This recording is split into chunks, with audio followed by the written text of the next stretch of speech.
This is Chris Barker, Director of Athletics at Southern Connecticut State University on the One Question Leadership Podcast. I just wanted to give a huge shout out to the NCAA Pathway Program, Dee Merritt and Lamar Pottinger, for creating opportunities for people like myself and people of color and underrepresented populations to having opportunities to be directors of athletics. If it wasn't for the Pathway Program, I wouldn't have the opportunity to be with people like Andrew Gavin, who got me into the Pathway Program, people like Sean Frazier, who was one of my mentors through the Pathway Program, who then introduced me to the Pictor Group, who got me into the chair at the Southern Connecticut State University. Thank you, NCAA Pathway Program, and thank you, Ty Brown. Go Owls.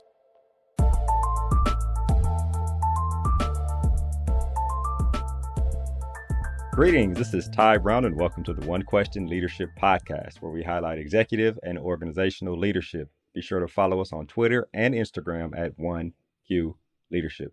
Our guest today is Jeff Mitchell. Jeff is the Deputy Director of Athletics at the University of Southern Mississippi. Greetings, Jeff. Thanks for joining us. Thanks, Ty. Great to be with you. Now, Jeff, you've been at Southern Miss since, I believe, 2018. You came in for one job and ended up being the interim athletic director for a few months. And then now you're in your role as deputy athletic director. Prior to, you spent time at Santa Clara University. And when I was looking at your bio, I guess a school that's a little smaller like Santa Clara, you got to do everything in the athletics department, because it said you were the chief operating officer, the chief revenue officer, you were external, internal compliance, and every position you ever heard of in athletics, right? Which I thought was interesting. Spent some time at Millsaps. You started off there in sports information. You played baseball. You coached a little baseball while working there. You've been in college athletics for over 20 years. You also went to law school while working in media relations at Mississippi at Ole Miss. And so you have a lot of experience, and it seems like you spent the first part of your career making sure you had all the qualifications necessary to set up for the part of your career where you're in now, where you're the deputy. So I am happy to have you on the podcast. Man, it's great to be here, Ty. Look, my grandfather gave me some advice a long time ago, and he says, just be qualified for what you do. And I took that to heart. And, I've been so fortunate in my career to have had the diverse experiences that I've had. But being qualified really means something. And so the education was very important to me. And, I was offered the opportunity to go to business school and to start my career at Millsaps, a place that I adore, and it's my alma mater, and I had the opportunity to play baseball and coach there too. But it was that really foundation that sparked my interest to go to law school after that, and just to fall in love with intercollegiate athletics and higher education, and knowing that an MBA and a law degree could set me apart in my career. And as a matter of fact, Ty, I read an article in the Sports Business Journal when I was in MBA school that had a quote in it from Andy Geiger, who at the time was the athletic director at Ohio State. And he said that the future leaders in our profession would be those with a business background and or a law background. And in that moment, I decided that I would do both. Oh, wow. And I've never looked back. That is interesting. Both of those educational experiences, the MBA and the law school. Of course, law school, there's a certification process in the bar association, those types of things. But definitely the MBA, a lot of times it is the material, but the general concept is, let's teach you how to think about things, right? Not what to think, but how to think. And so I wonder, does your brain work in that way? There's this business model theory tied to this logical, legal type aspect in your mind over the last 20 years, based on that being the foundation of your qualifications, as you said? Yeah, it's a great question. Sometimes I'll sit across from my staff members and I'll tell them, like, look, I'm putting my law cap on right now, and we're having a conversation that is rooted in legal theory or just legal issues. And then other times, because I really focused on organizational development in management in business school, is I'll tell them, look, I'm putting this hat on too. And sometimes you get to wear both at the same time. That's always a fun conversation. But I think those two educational experiences shape the way I think, shape the way I lead, and it helps me have a holistic understanding, at least in my opinion, of our profession and the challenges that we're facing, the opportunities that we have going forward. And it's an interesting time, obviously, in our profession 100%. right now. And I think that critical thinking ability is very valuable now as we chart a path forward. Is there a process you use? Well, I guess it kind of depends on what is put before you in terms of solving problems and preparing solutions. But is there a process you use in terms of how you approach, especially coming from the deputy chair, where you're probably like a COO in terms of hands and everything? Is there an approach to solving problems you use with those types of that type of education in your background?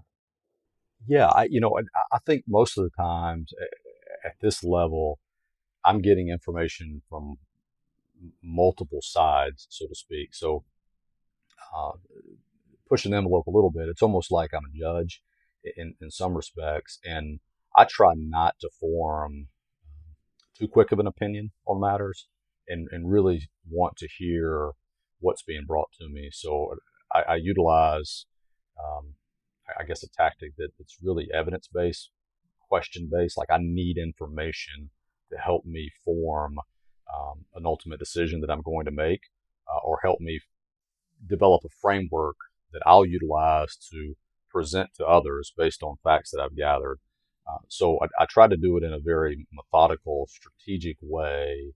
Um, and sometimes, Ty, it's utilized for me to make a compelling argument for something that I think we need to accomplish, and other times it's just basic facts saying here's what's going on, and maybe it's not for me to make a decision, maybe it's for our athletic director to make the decision, but I want him to have the opportunity to make the decision. Jeremy McLean is our athletic director at Southern Miss, and it's part of my job is to give him clear, concise information of a particular problem that ultimately he may have to make a decision on. And the more I do my job well, the easier it is for him to make that ultimate call. Right. Is there I give advice to friends of mine who sometimes don't like the way something is presented to them. And I'm like, look, before you decide to get upset, ask a clarifying question first to make sure you understand how this thing is being presented. Is there a question, or do you have some leaders have a habit to do something first before they even start processing information? Like you said, ask a question. Is there one question that you resort to first, usually when you are processing information, or does it depend on what's coming across the table? Yeah, I do, and it's basically tell me what you want to tell me, and and I try to put people at ease, whether I go to their office or they come to mine or we just meet somewhere in the middle. It's tell me what you wanted to tell me, and make it comfortable for them. Sometimes we can't get to the root of an issue unless we're very open and honest and transparent with each other, and I think sometimes people in our positions um, don't get the, all of the information that perhaps is out there. And I want to do my best to create an atmosphere that's conducive to fact finding and understanding the totality of the circumstances, because that's how we can root out issues. And I will say that we have such a great culture here at Southern Miss, and we had a great culture at Santa Clara as well. And so we really didn't get bogged down into distractions in the office place, and we were able to quickly facilitate any type of issues, root them out, and focus on making progress. And that's kind of what we're here to do, is to just charge forward every day. And sometimes we get bogged down in things that waste our time and our distractions, and we try to eliminate that to the extent that we can. So the more open and honest and transparent we can be, and that starts with leaders in our organizations, just to say, tell me what you want to tell me, so that we can get to a conclusion. So people just present the bullet points right off the bat. Right. Well, there's this, Jeff, this, and this, right? Kind of situation. That's right. That's right. Super interesting. Now, when you were at Santa Clara, I think you were there 12 years, right? And, Correct. And I believe what you told me offline was that in the first 8 years, you were in an internal role working in compliance, and you said, but you had an external problem, right? As if you had this addiction to external relations in college athletics. It was a problem for you. But talk to us a little bit about that experience. Started off running compliance office, but you found yourself dabbling in everything external, and that actually became your specialty later on during your tenure there. Yeah, so I was so grateful again for my experience at Millsaps first to cut my teeth in this profession and to be engaged in media relations. And I loved it so much. So when I went to law school, that was my ticket into working in the athletic department at Ole Miss, and worked on the external side while I was in law school. And so when I transitioned, that my wife and I got married, we moved to the West Coast. I was knocking on doors in the Bay Area, and the only school that looked at me was Santa Clara. And so I volunteered for 5 months uh, in the only position that I could volunteer, that they were giving me the opportunity to volunteer in, which was in the compliance office. And And this was just after law school, right? just after law school. Yeah, right. Okay. And so, I'd been given some advice while I was in law school that I should look at working in compliance. And again, I was so fixated on that external front that I really dismissed the compliance notion. God's plan is bigger than mine anyway. And so, Right. uh, I had this opportunity to work in compliance, and that was the biggest blessing I think in my career, because I was able to develop a broad and holistic view of higher ed and intercollegiate athletics that I just didn't know existed until sitting in that office. And I was invited at a place like Santa Clara that was smaller and where you did have to wear multiple hats to sit at the table at almost everything that we did. So I was beginning to learn how to run an office, how everything interplayed with each other, and the compliance was central to that because people were always looking to me to provide information. Can you do this? Can you do that? And it just began to educate me about how it all works together. But nevertheless, because of the composition of our staff at Santa Clara, the nature of the area in which Santa Clara exists, in a very urban, in a large metropolitan area in the Bay Area, it was all hands on deck when it came to being in the community, engaging with fans, fundraising, you name it. So I got to be a part of that too. So that's why I say I had an internal role with an external problem, because I was just involved in every aspect. But again, that was so rich for me to be able to um, collect all those experiences, and it helped me to be the well-rounded professional that I am, and helps me to be really good today in my role. And I did eventually transition the last third of my time at Santa Clara, running the day-to-day external operations as the number 2 administrator, and we had gone through a leadership transition there. Renee Baumgardner is the athletic director at Santa Clara now, and it was really in that role that I learned how to be a really good number 2, to be anticipatory in my leadership, and to be not just prepared, but precisely prepared for meetings, because you just, at that point in an advisor role, you just have to always be dialed in to what you're doing and to what advice you're given, and really to spot potholes, so that your athletic director or president even, it does not fall into a pit that's can be avoided. Yeah, which is interesting, seeing around corners, right, for the boss. Absolutely. Yeah, you come to Southern Miss in 2018, I believe, in an external role, right? This is the primary focus of where you're coming into now. I think you kind of had your hands in everything then too, but then not long after you come in, you're the interim, right? And as an interim, I mean, decisions are put in front of you to make, right? Tell us about that process. Yeah. Do you feel like in 2018, when you took on that role, were you ready for that type of responsibility? I mean, I guess looking back, you would say yes, but I mean, who knows? Like, Well, I felt more prepared perhaps than I would have been, and that was because I had the opportunity to serve as the interim AD at Santa Clara too, Ty. Okay. So when we had that leadership transition, the president at Santa Clara had confidence in me to serve for several months, just to kind of pave things and get things ready for our next leader, and that was ultimately Renee's hire. At Southern Miss, when I transitioned um, to working here in Hattiesburg, I had no idea that there was going to be a quick transition period. So about 3 months into my time here, John Gilbert, who's now the athletic director at East Carolina, had hired me to come to Southern Miss, and he had an opportunity presented to him that he couldn't pass up to go to East Carolina, and I was offered the opportunity to be the interim AD at Southern Miss, and yes, so I felt more prepared to do that then because I had the experience before, but I was really new to Hattiesburg and to Southern Miss, and it allowed me to quickly get acclimated to the scene and to meet our fans and to understand what the culture was here in a very intimate way.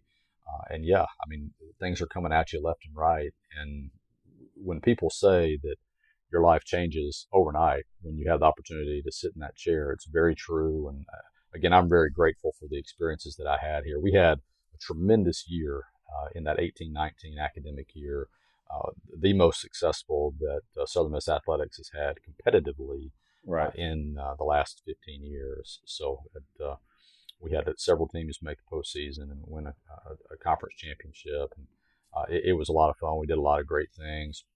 Really began to stabilize the culture here. There had been a lot of movement in leadership, and so I'm proud of that. And then Jeremy McClain was named athletic director later that year, and Jeremy and I have known each other for a long time, and so we've been able to continue that momentum and build on things the last few years here. Yeah, which is important. Now I have a question. You come in, and 3 months later, you're the interim AD. I mean, have you even identified the best? So you're in Mississippi, soul food restaurants. I mean, what do you like?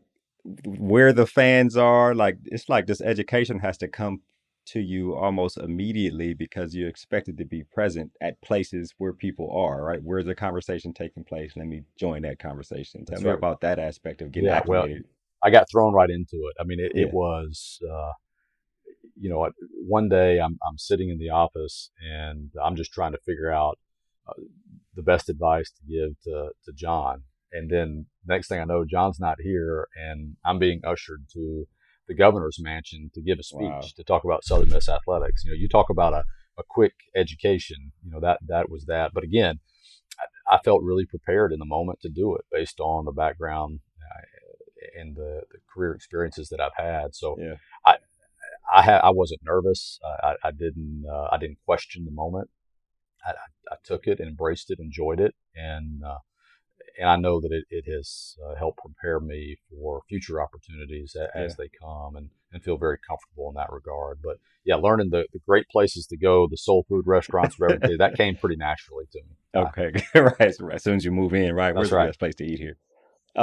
One more question along that line of thinking. When McClain came in, now you're introducing him to people that you've met over the last 5 or 6 months as the interim, right? And you obviously want a leader to make their own judgment about things, but I'm sure you had some opinions that you developed in terms of what you thought would be good for him to go to or to attend, to meet, and all those types of things. Talk about that part of the transition. Yeah, and that's a great question because it's really important as a leader to allow your teammates to make informed decisions because they're in the role now where they have the ultimate authority to make decisions.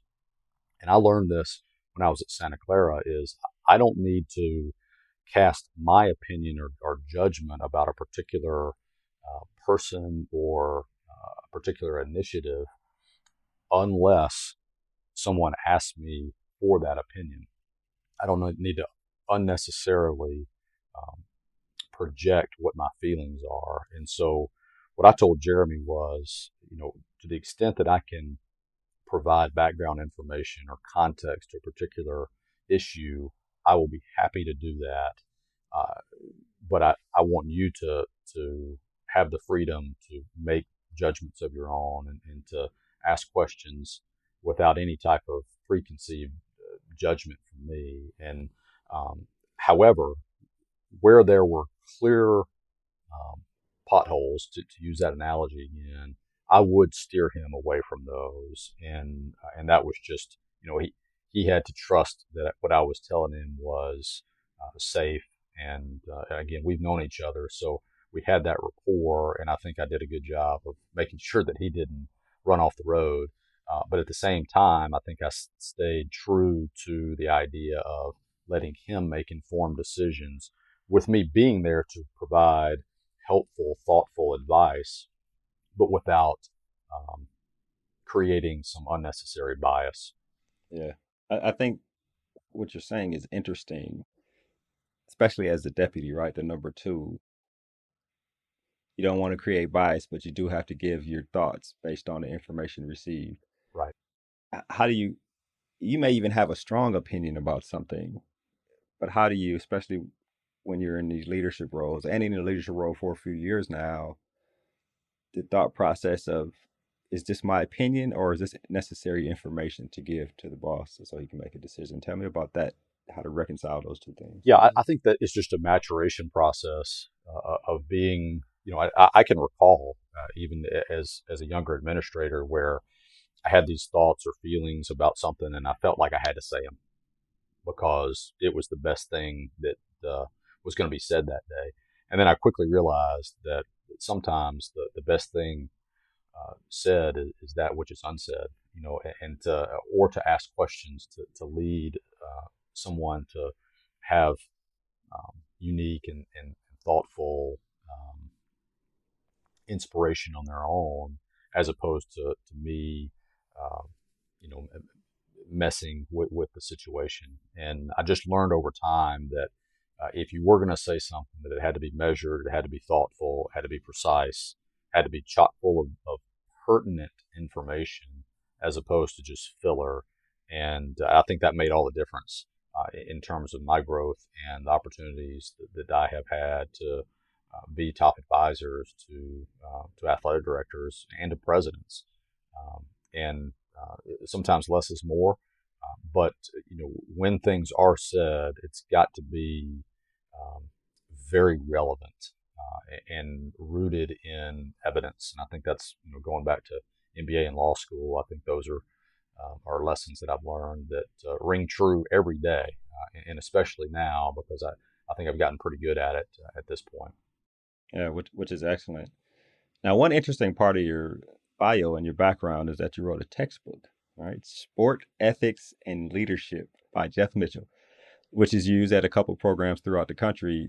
Tell me about the provenance of that idea to actually write a textbook. And I mean, do you just so I've been co-author on the book also, but I mean, just how do you come about writing a textbook that people Yeah. can use for class type situations? Yeah. Well, I had a neat community when I was at Santa Clara and stumbled upon this group of gentlemen that I guess there were five total, including me, and four of whom were attorneys, and one was an ethics expert. And we started to collaborate, and all of a sudden we birthed this idea of writing a textbook, and it began to gain some momentum. This was probably back in 2014, and we met fairly consistently. We came up with about 13, I think it was 13 chapters in the book, and began to utilize the various expertise of our respective careers as law intersected with sport. And then we brought in the gentleman who was the ethics expert, and we just wove a textbook together where it's a practical book on how to apply ethics and leadership scenarios in sport. And it does have a little bit of a legal slant to it, but the design was that the textbook could be used at the undergraduate or graduate levels. And it's been adopted some, and it was a fun project to work on. It felt like, for at least several months at a time, like a full-time job that I had to do, between the hours of 9 p.m. and 3 a.m., and writing my respective chapters. But we didn't want it to interfere during the workday, and at the same time, didn't really want it to interfere with family time at night. So you put the kids to bed, and then you go and start writing at night. But I really enjoyed it. It was a challenge, but it was very, I think, fulfilling at the end to see it in print. And the joy now is that I get to use it a little bit myself in teaching in our business school on sport management and leadership and weaving in an ethics component. And it's so important today in how we lead, and certainly the changing landscape of our profession is to make sure that ethics and leadership is at the heart of everything that we do. Do you feel college athletics changes so quick, and even society, what was ethical may not be, or what it wasn't ethical may be leaning towards, it's just the whole thing is weird and everything evolves to wherever it evolves to. Do you feel like the concepts are they still apply even with the evolution of where we are in terms of college athletics and leadership?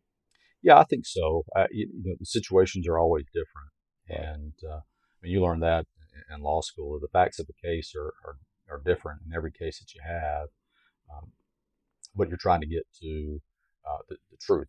And um, you know,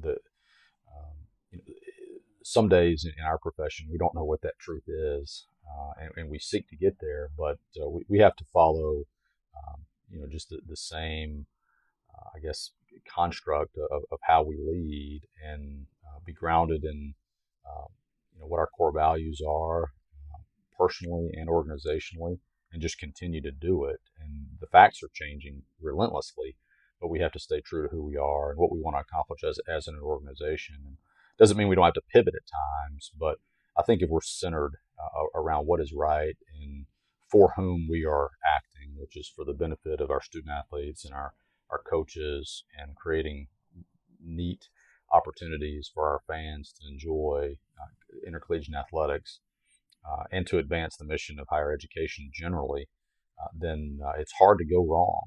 But that doesn't mean that it's not challenging at the same time. Yeah, which is interesting. I asked this last question, then we'll wrap. Thinking about your career, as we talked in the beginning, you talk about establishing the qualifications early on. Then you work through your career and establish the credibility in terms of experience. But there are always things that we can do in leadership or even just throughout our careers that help us develop as professionals to get us ready for whatever might come down the pike. I know you recently finished one of the NCAA leadership development programs. I believe it was the Pathways program. I wonder if you can give us a little insight on that program and how you feel it has helped to sharpen your skills as a professional.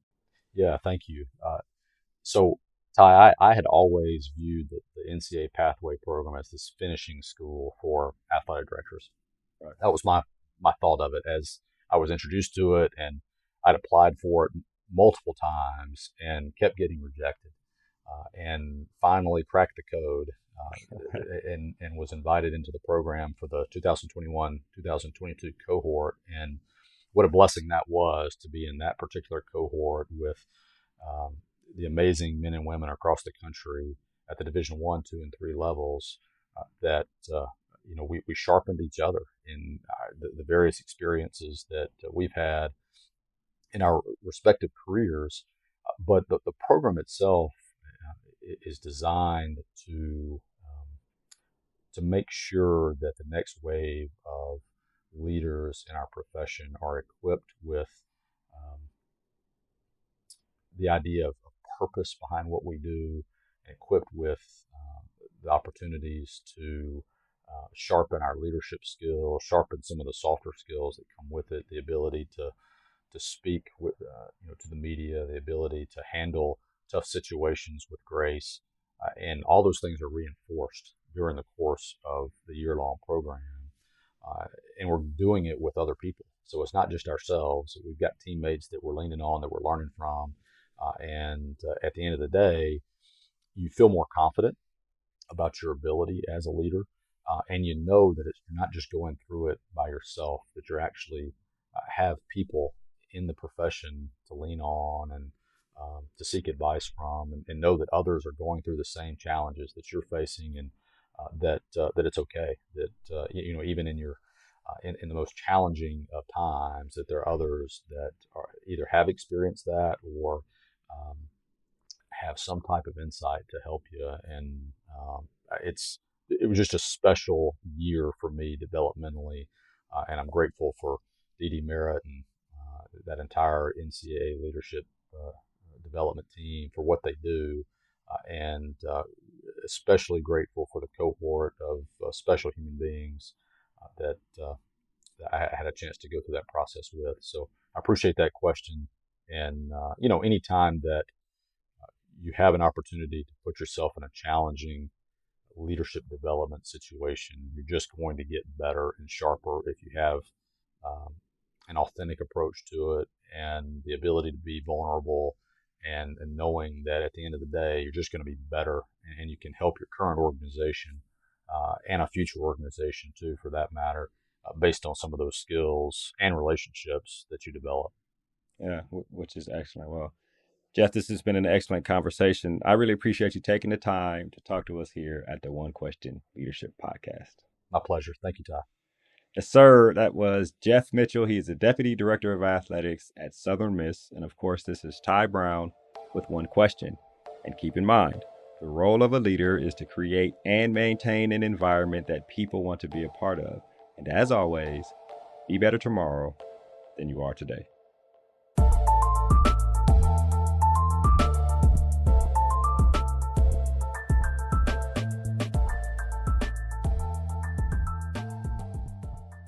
This episode of the One Question Leadership Podcast is produced by Spades Media Group, solving problems using creative leadership.